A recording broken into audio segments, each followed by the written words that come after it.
A very good afternoon. We are back with our grammar series, and the topic that we are going to be doing today is transformation of sentences. We have been doing transformation sentences for a while now. Today again we are going to be transforming assertive sentences into interrogative ones. So without any further ado, let's begin.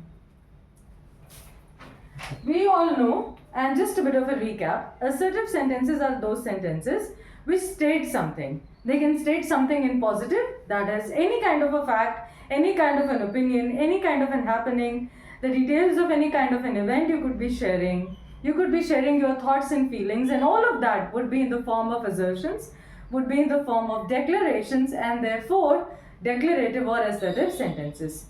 Within assertive sentences, we have two categories. One are affirmative sentences, when you affirm something positive, when what you talk about is a positive experience. And the other kind is negative sentences, where you use the word no, not, never, never, and so on and so forth, neither, not. So both these kinds of sentences come under assertive sentences. Today what we are going to be doing is converting these plain simple sentences, both positive and negative, into questions. And when we say questions, we mean interrogative sentences. Let's start with the exercise. So the question is, change the following sentences to interrogative sentences. Please note that down. We'll start right with the question. So the first one says, the ants fought the wasp. The ants fought the wasps. Now, I want you to look at all the ways in which you can frame a question. And when you frame a question, automatically you are going to be focusing on the answer. The number of answers that you can have is the number of questions that you can frame. Here in this sentence, you can frame questions and you can get answers related to the ant. One answer could be the ant, another answer could be what, and another possible answer could be the wasps. Besides these, it is possible to frame a rhetorical question, a question which you ask in order to create an impact. When you're not seeking an answer, you're just trying to create an impact that, oh, really, this happened? Are you sure this happened? And in that sense. So we are going to be looking at multiple possible answers. Yes, my dear students, we are going to be looking at multiple possible answers to just one question. So as I said, we could be framing multiple questions based on that. How do you do it? Is here we start. First of all, with the ants. Simple question. Who fought the wasps? Simple answer. Who fought the wasps? Who fought the wasps? You get the answer, the ants fought the wasps. Second answer, second question, which is going to be our answer, is what did the ants do to the wasps? Okay, what did the ants do to the wasps? Well, the ants fought with the wasps, or the ants fought the wasps. That you get as your answer. You could also be asking the same thing in other words. What happened between the ants and the wasps? Well, the ants fought the wasps. So again we could be writing, what happened? What happened? I hope you're taking down notes. What happened between the ants and the wasps? Between the ants and the wasps. So what happened? Both these guys ended up fighting. The ants fought the wasps. Now coming to this part, the wasps. How do we frame a question so that we get the wasps as the answer? Well, I could be asking, whom did the ants fight? Whom did the ants fight? Whom did the ants fight? And you could very well be saying, well, the ants fought the wasps.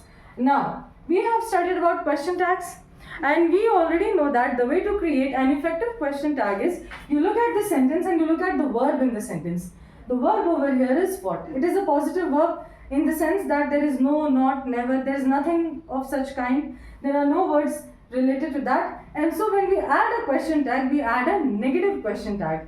And how do we frame a sentence using a question tag? Well, write your answers first and then match the answer that I write on the board. You could be writing, the ant fought the wasps. The ants fought the wasps. And I can add, didn't they? Didn't they? And this part is the question tag. And because of this question tag, the whole thing becomes an interrogative sentence. The whole thing becomes an interrogation. The ants fought the wasp, didn't they? So you get the answer, yes, the ants fought the wasps. And if I have to frame a rhetorical question around this, I'll be centering it around disbelief, and I could be writing, could the ants really fight the wasps? Now, when you frame a rhetorical question, the question slightly is an exaggeration, and therefore it changes to a certain extent. And that is fine and that is acceptable when we are framing a rhetorical question. Framing a rhetorical question, well, the exam will not ask you specifically to be framing a rhetorical question until and unless you are answering a figures of speech question, which is a slightly advanced level. But I am still teaching it to you because you should know. So here comes the rhetorical question. Could the ants really fight the wasps? Really fight the wasps? If I ask this, the answer is the ants fought the wasps. Yes, the ants could fight the wasps. Yes, the ants fought the wasps. And this one is your rhetorical question. This one's a rhetorical question. And the same thing, if I have to frame another possible rhetorical question, would be, did the ants really fight the wasps? Did the ants really fight the wasps? You could be asking this, and it's still a rhetorical question because again there is an element of disbelief hidden in this. Do you get my point? So you see there is one question and we have got 7 possible answers. This is the beauty of grammar, dear children. The beauty of grammar is that you can have endless answers, you can have endless possible ways to arrive at your answer. And all of them are equally valid, all of them are right answers.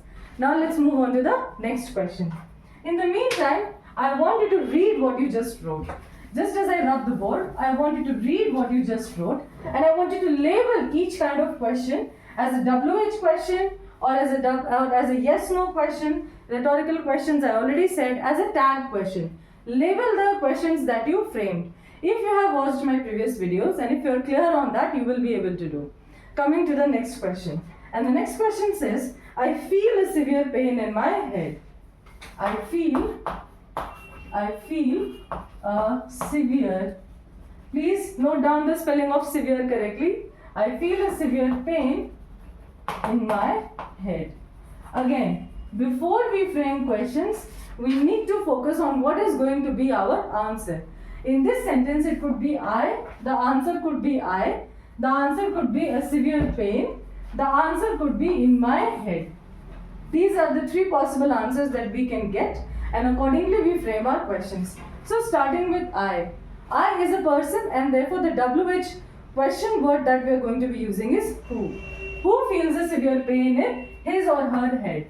Who feels a severe pain in his or her head? In the exam, pick one. Based on your own gender, pick one. If you are a boy, please write his. If you are a girl, please write her. Who feels a severe pain in his or her head? One more thing, I have used the word feels because the sentence, the question sentence, the exercise sentence is in simple present tense. We maintain the consistency of the tense when we solve questions in grammar. We do not change the tense of the sentence. So this is one. Now next is, what do I experience in my head? What is it that I experience in my head? What do I feel? What do I feel? Or experience, whichever word you want to use. Experience in my head.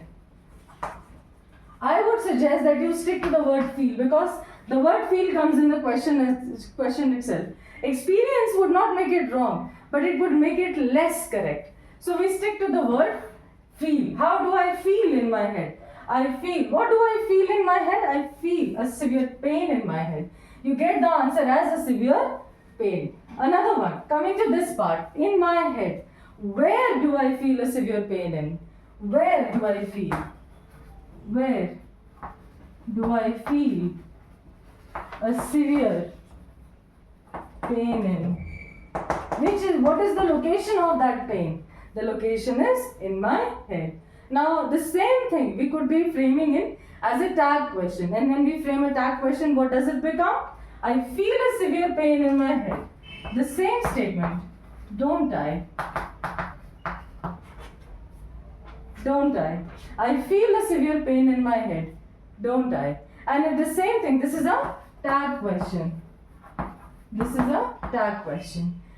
Since the verb is positive, so the question tag is negative. These are rules which we have already discussed in our previous videos related to question tags. Now, coming to the rhetorical part, again, would be in a sense of irritation. It's like I'm already experiencing a pain in my head and somebody is asking me time and again, why are you feeling so discomforted? Why are you so annoyed and irritated? And then in a moment of irritation, in a moment of vexation, you say, haven't I told you that I feel a severe pain in my head? But then again, that would be taking it a step further. We'll take a step back and say, don't I feel a severe pain in my head? Don't I feel a severe pain in my head? Don't I feel a severe pain in my head? This makes it rhetorical. The same question tag, I picked it up and placed it towards the front of the sentence, and what I get is a rhetorical question. Again, you can see one question sentence, one exercise sentence, and 5 possible answers. That's the beauty. Again, I would want you to take a moment, read all the sentences that you just now wrote, these sentences in your copy, and label them. Label them as a WH question, label them as a yes-no question, label them as a tag question. And from the next question onwards, I want you to do this one thing. I write the question on the board, you pause the video, try to write the answers, try to write as many answers as possible, and then go back and check whether you got the framing right, whether you got the structure of your sentence right, how did you get the punctuation marks in order. And then give yourself a thumbs up, give yourself stars. Coming to the third question. I shall bring my camera with me. This one you try on your own entirely. I shall bring my camera with me. I'll just give you hints. What are the possible answers that you can get? You can get I, you can get my camera, you can get an answer with bring, and you can get an answer with me. With all the nouns and with the verb.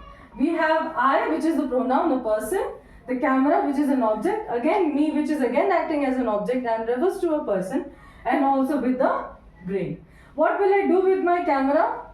I will bring my camera with me. So along these lines, I'm not saying the exact answer because the phrase with me has to be included. You frame it and try and solve it on your own. Please post the answers in the comment section for me to see later. We'll come to the next question, the bubble burst. The bubble burst. This is a plain simple sentence, and we can frame multiple answers here as well. By now you already know that I can frame an answer with the bubble and I can frame another answer with the word burst. So I can simply ask and go about asking what burst? And the answer is plain simple, the bubble. What happened to the bubble? What happened to the bubble? Well, the bubble burst. Again, a question tag. The bubble burst.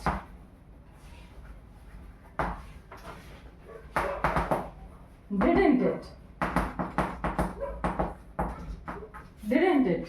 And if I have to frame a rhetorical question, again it will become, didn't the bubble burst? Didn't the bubble burst?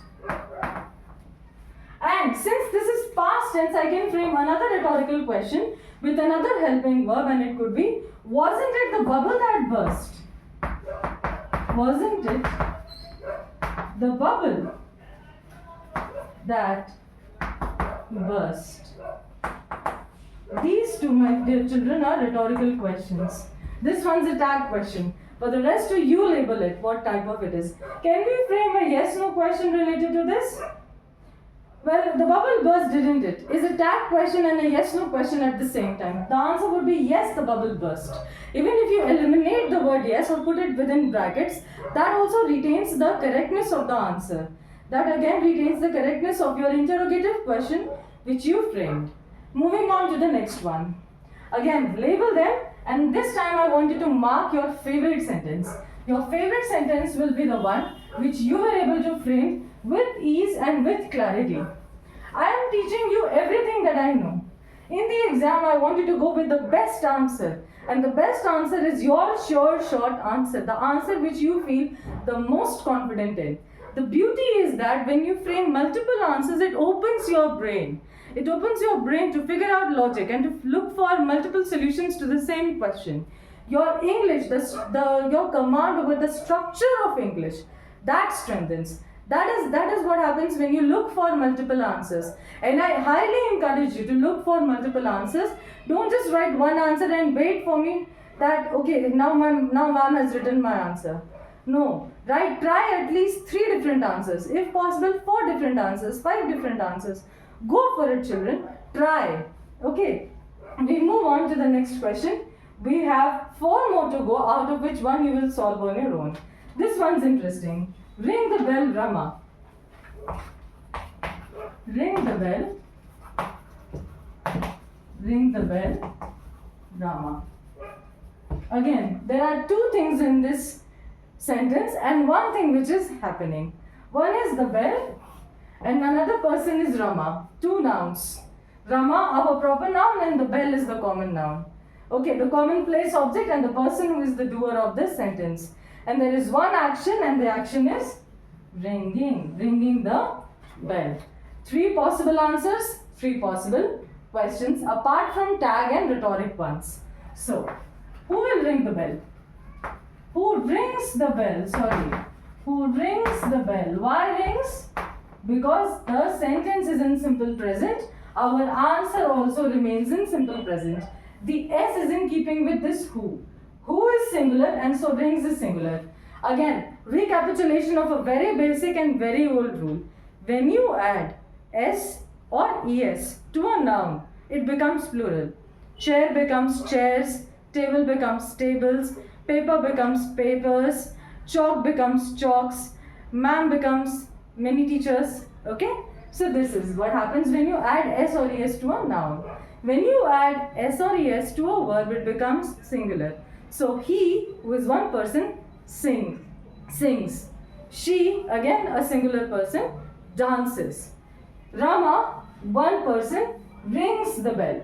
And since instead of Rama we are asking a question, we are asking who rings the bell, again it is who. In place of who we have Rama as the answer. Rama rings the bell. Again, ring the bell, Rama. Again, the sentence can be reframed as Rama ring the bell. And there would be no difference. It's just the different ways of framing the same sentence, different ways of saying the same thing. Next up, the bell. What will Rama ring? What will Rama ring? And you get an answer, the bell. Okay, and now, the bell itself. What will Rama ring the bell? What will Rama do to the bell? Rama will ring the bell. What does Rama, what does Rama ring? What does Rama ring? Rama rings the bell. If I add a will, it will become a future tense and then our answer will be wrong. So I just made that correction. Again, what does Rama do to the bell? Do to the bell.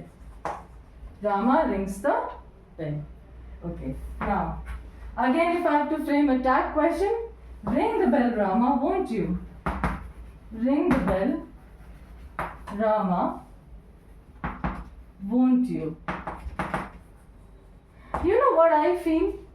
I feel that there is one slight difference.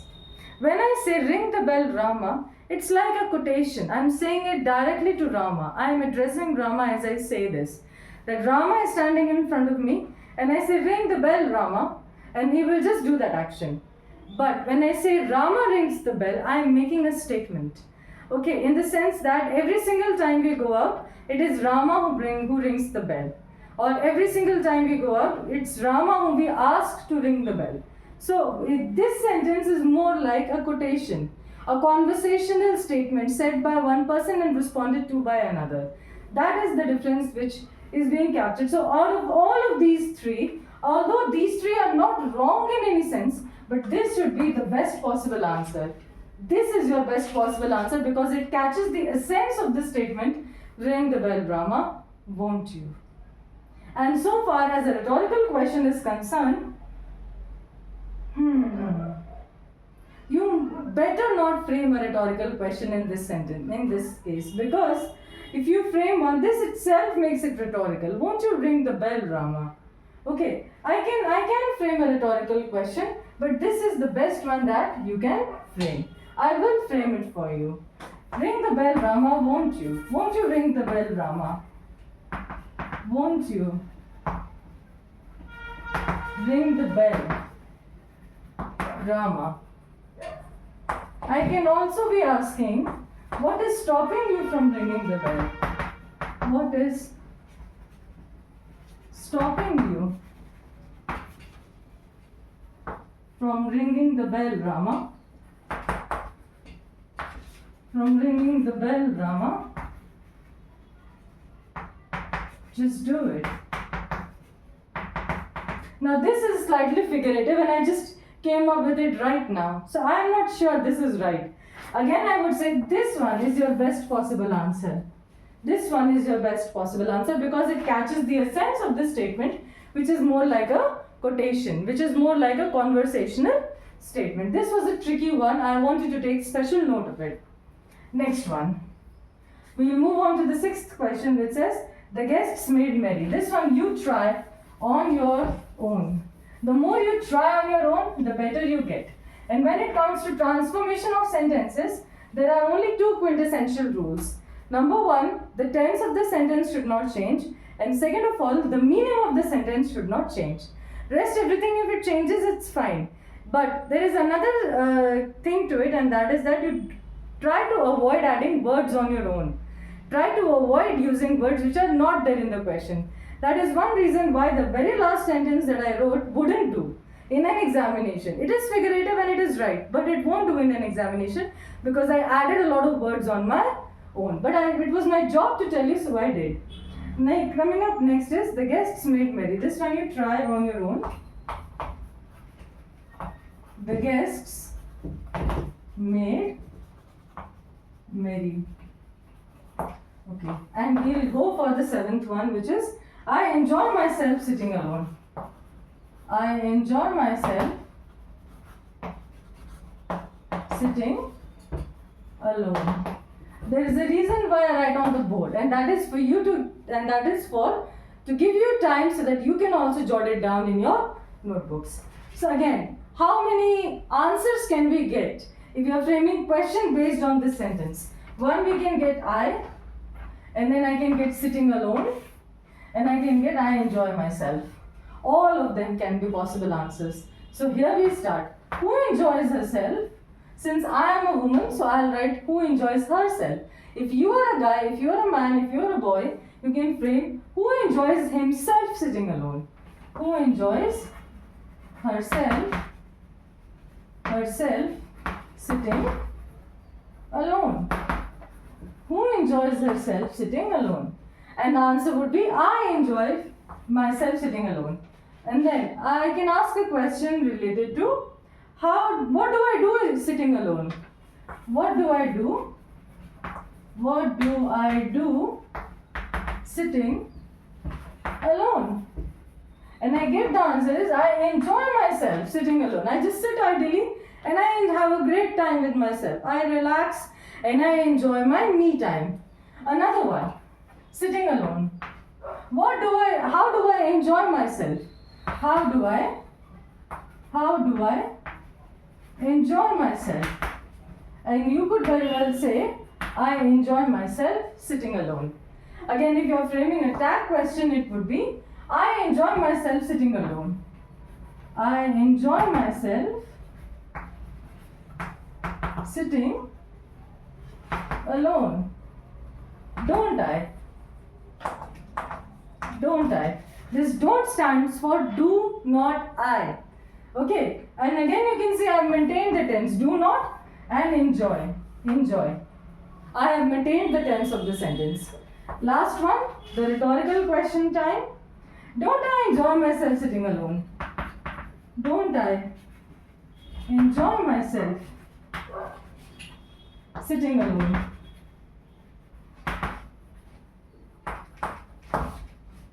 You can see the relationship between tag and rhetoric is very simple.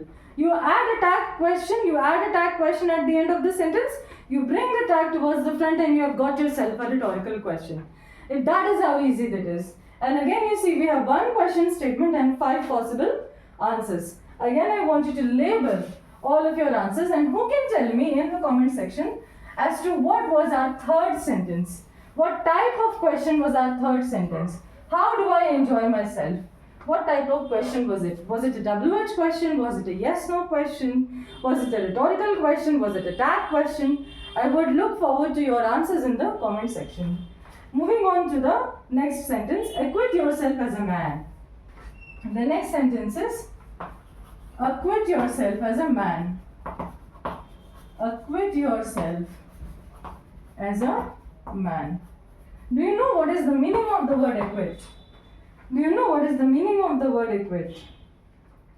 The meaning of the word acquit is to let yourself be. Acquit yourself. Acquitting is that you made a mistake, you committed a crime, and then you have been forgiven for it.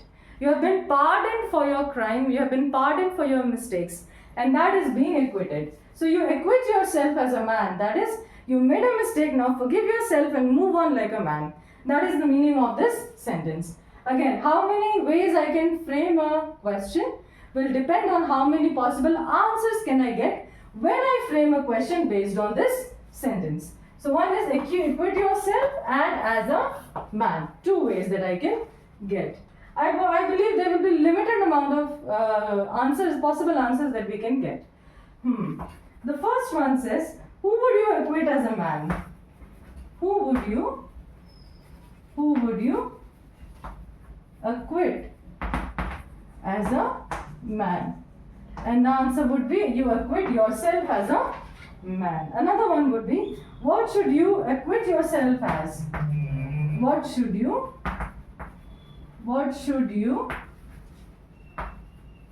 acquit yourself as? What should you acquit yourself as? You should acquit yourself as a man. You should acquit yourself as a man. And another one, why wouldn't you acquit yourself as a man? Why wouldn't you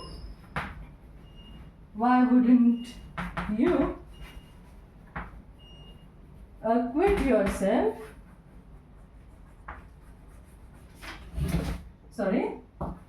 as a man?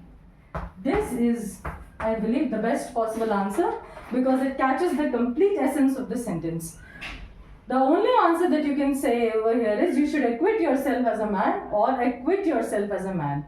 You get this possible answer. According to me, if I were the invigilator, I would have awarded full marks for any of these 3, but I would be extra impressed if somebody frame a question like this. Alright, now let's move on to our last question for the day. I enjoy myself sitting alone. Okay, we already did this, right? I enjoy myself sitting alone.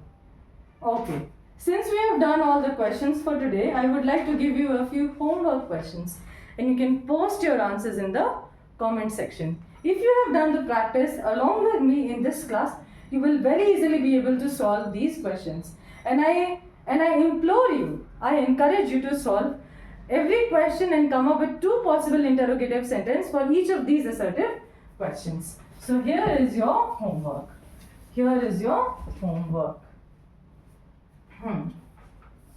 The driver stopped the train. Homework questions. Number 1, the driver stopped the train. The driver stopped the train, sorry. Second one would be the glass broke. The glass broke. Keep in mind two things. The tense should not change and the meaning of the original sentence should not change. And third of all, don't add words on your own. Don't add words on your own. And the third one would be, we shall stop here for a few days. We shall stop here for a few days. What you're supposed to do is frame 2 interrogative questions for each of these 3 assertive sentences. On that, I take leave of you. And मैं last में यही आशा और उम्मीद करती हूँ कि आप कुछ वैल्यूएबल सीख चुके होंगे अभी तक, और इस तरह के क्वेश्चंस में आप आज के बाद कभी भी कंफ्यूज नहीं होंगे, कभी भी ये नहीं सोचेंगे कि अरे अब क्वेश्चन कैसे फ्रेम करें. आई होप आपको क्लैरिटी मिल गई होगी, और अगर नहीं मिली है तो वीडियो दोबारा देखिए, फिर से प्रैक्टिस करिए, क्वेश्चंस को एक जगह लिख के उनके आंसर्स देखिए और वीडियो से उन्हें क्रॉस चेक करने की कोशिश करिए. With that, this is me, Divya Snehal, signing off.